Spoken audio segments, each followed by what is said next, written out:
Taon ng pananampalataya para sa buong simbahang Katolika, nagsimula noong October 11, 2012.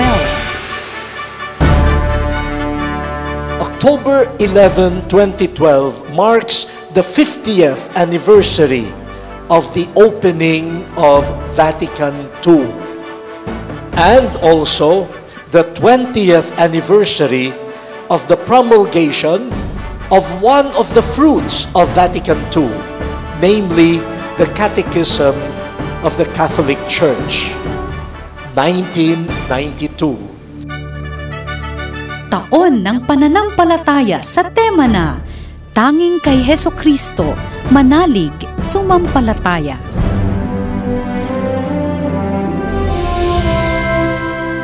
Faith is a gift, and God initiates that relationship.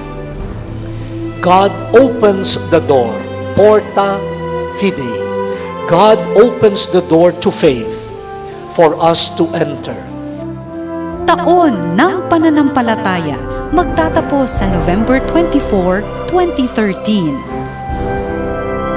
We believe that this year of faith is a blessing to all of us, and we believe that the love of Christ urges us on to construct a world of truth, of justice, of love and peace with our weapon, the faith.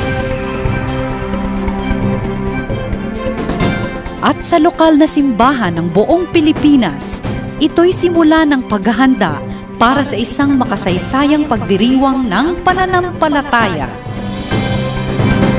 The Year of Faith also opens for the Church in the Philippines a 9-year preparation for the commemoration of the 500th anniversary of the arrival of the Christian faith on our shores.